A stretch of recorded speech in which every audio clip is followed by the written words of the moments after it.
So welcome to another vlog of with me Limu. നമ്മളിതിപ്പം കഴിഞ്ഞ പാർട്ടിൻ്റെ കണ്ടിന്യൂവേഷനാണ്. നമ്മൾ ബാത്ത് അബേ പള്ളിയിൽ വരാമെന്ന് വിചാരിച്ചു രാവിലെ. നമുക്ക് ഇതിൻ്റെ അകത്ത് കയറണമെങ്കിൽ ടിക്കറ്റ് എടുക്കണം കേട്ടോ. പള്ളിയാണെന്ന് പറഞ്ഞിട്ടൊന്നും കാര്യമില്ല. അകത്ത് കയറണമെങ്കിൽ ടിക്കറ്റ് ഫീസുണ്ട് കേട്ടോ. അഡൽട്ട് ഒരാൾക്ക് 8 പൗണ്ട്. അപ്പോൾ ഫാമിലി ആയിട്ട് കയറുന്ന കാരണം 3 ആൾക്കും കൂടെ 16 പൗണ്ടായി. കുട്ടികളുടെ അത് ഡിസ്കൗണ്ട് ചെയ്തു അവർ. പള്ളിയുടെ അകം ഇങ്ങനെയാണ്. ഇവിടെ ഫുള്ളിങ്ങനെ കൊത്തുപണികൾ കാണാം നമുക്ക്.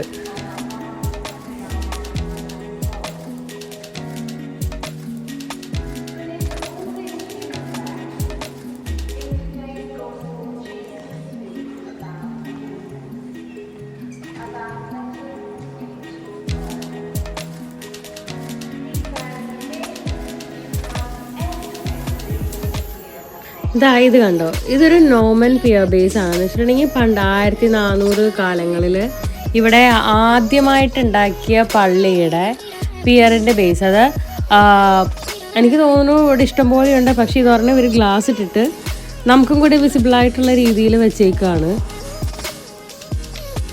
കണ്ടോ. അതിനോട് കണക്ട് ചെയ്ത് തന്നെയാണ് ഇവർ ഈ പള്ളി പണിതേക്കുന്നത് കേട്ടോ. അതായത് ഫൗണ്ടേഷനൊന്നും മാറ്റില്ല, പുറമേയുള്ള സ്ട്രക്ചറിനെയാണ് അവർ ചേഞ്ചാക്കി ഇതുപോലെ അയക്കണത്.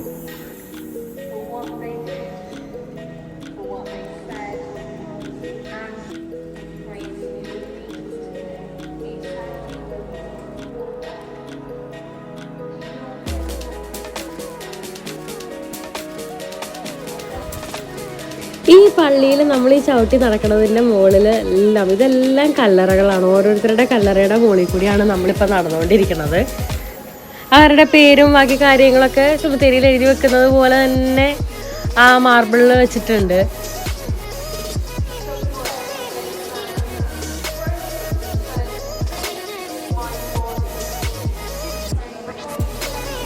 പള്ളിക്കകത്ത് തന്നെ ഒരു ഷോപ്പിംഗ് സ്റ്റോർ ഉണ്ട്. അതായത് നമ്മളുടെ ഈ സോവനിയേഴ്സും പള്ളിവക സാധനങ്ങളൊക്കെ കിട്ടുന്ന ഒരു വിധപ്പെട്ട സാധനങ്ങളൊക്കെ നമുക്ക് ഇതിൻ്റെ അകത്തുനിന്ന് കളക്ട് ചെയ്യാം.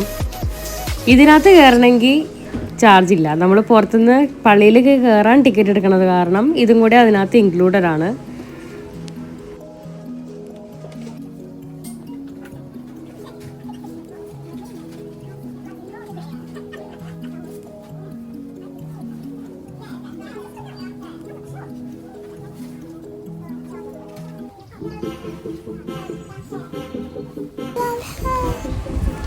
ഈ പള്ളി എങ്ങനെയാണ് ഇങ്ങനെയായി മാറിയതെന്ന് ഇവിടെ ഇതിൻ്റെ അകത്ത് ഒരു വീഡിയോ പ്രദർശനം നടന്നുകൊണ്ടിരിപ്പുണ്ട് കണ്ടോ. ഓരോ കാലങ്ങൾ കഴിയുന്നോറും പള്ളിക്ക് എന്തൊക്കെ ചേഞ്ചസ് ആണ് വന്നത്, അതിൻ്റെ സ്ട്രക്ചർ അവരെങ്ങനെയൊക്കെയാണ് മാറ്റിയെടുത്തത്, അങ്ങനെയെല്ലാം ഇപ്പോൾ ഈ പള്ളി ആയത് എങ്ങനെയാണെന്ന് ഇവിടെ നമുക്ക് കാണാം കേട്ടോ.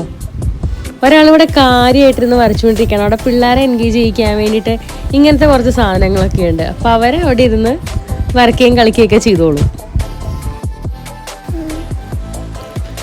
ഇവിടെ എൻ്റെ അടുത്ത് 2 പേര് നിൽപ്പുണ്ട്, ഞാൻ കാണിച്ചു തരാം. ഇവിടെ ഇങ്ങനെ നമുക്ക് ഡ്രസ്സൊക്കെ ട്രൈ ചെയ്ത് നോക്കാം. ഇവിടുത്തെ അച്ഛന്മാരുടെ പഴയ കാലത്ത് അവരുടെ പോലത്തെ ഉടുപ്പുകളൊക്കെ ഇട്ട് നിൽപ്പുണ്ട്. എനിക്കിത് കാണുമ്പോൾ മറ്റേ നാശത്തിലേക്കാണ് നിൻ്റെ പോക്ക് ആ ഡയലോഗാ ഓർമ്മ വരിക. വേറൊരു കുഞ്ഞാളും കൂടെ ഉണ്ട് ഇവിടെ. അവൻ സ്വന്തമായിട്ട് പറയുന്നത് അവൻ ബാറ്റ്മാൻ ആണെന്നാ. പുറകിൽ തൂക്കിയിട്ടേക്കണ കാരണമാണെന്ന് തോന്നുന്നു അവനത് ബാറ്റ്മാൻ ആണെന്നാ മനസ്സിലായേക്കണേ. റെഡ് കളർ ബാറ്റ്മാൻ അല്ലേ? You got new Batman.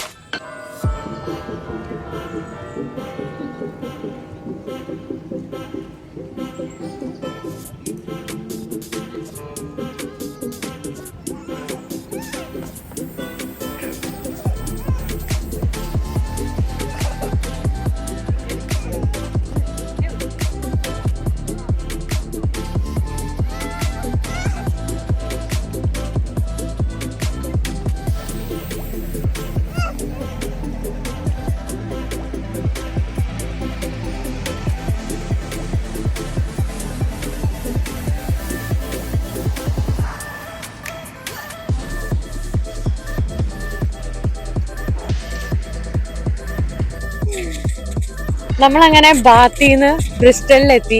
ഇവിടെ നമ്മൾ ആദ്യം വന്നത് ക്ലിഫ്റ്റൺ ബ്രിഡ്ജ് കാണാനാണ്. കണ്ട എൻ്റെ സൈഡിൽ കാണാം, ഇതാണ് ക്ലിഫ്റ്റൺ ബ്രിഡ്ജ്. ഈ ബ്രിഡ്ജിന്റെ അടിയിലോട്ട് നോക്കിക്കോട്ടോ, അടിയിൽ കണ്ട നല്ല രസമില്ലേ.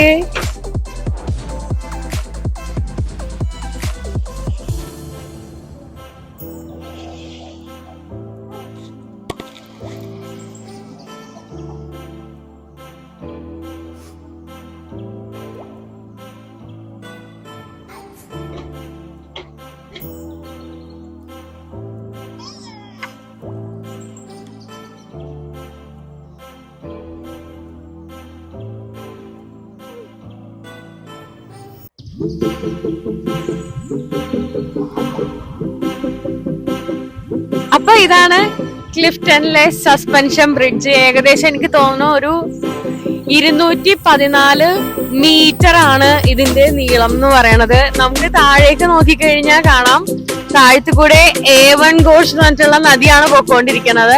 അവിടുന്ന് 75 അടി ഉയരത്തിലാണ് നമ്മളിപ്പോ നിൽക്കുന്നത്. അതിന്റെ മുകളില് നമുക്ക് അങ്ങോട്ട് നോക്കുമ്പോഴത്തേക്കും അവിടെയൊക്കെ നമുക്ക് ഇത് കാണാവേ, താഴെ കൂടെ റോഡ് പോണുണ്ട്. നദിയിൽ അത്ര വെള്ളമൊന്നുമില്ല, ചെറിയൊരു ഇതിലേ വെള്ളമുള്ളൂ, പക്ഷെ കാണാൻ നല്ല രസമായിട്ടുണ്ട്. അത് അപ്പുറത്തെ സൈഡിൽ കുറച്ചും കൂടെ സിറ്റീസ് കാണാൻ പറ്റും നമുക്ക്, പക്ഷെ അവിടുത്തെ പെഡസ്ട്രിയൻ ഏരിയ ക്ലോസ് ചെയ്തേക്കാണ് വർക്ക് നടക്കണ കാരണം.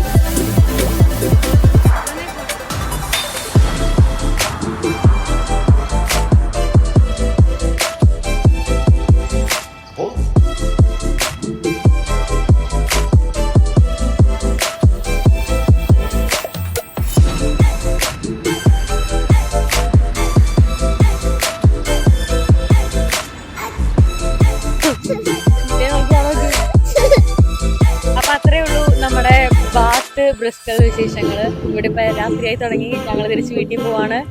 അപ്പൊ ട്രിപ്പൊക്കെ കഴിഞ്ഞ് ഞങ്ങൾ സർവീസ് സ്റ്റേഷനിലെത്തി. ഇനി ഇവിടെ നിന്നൊരു 2 മണിക്കൂർ ഡ്രൈവ് ഉണ്ട് നമുക്ക് വീട്ടിലേക്ക്.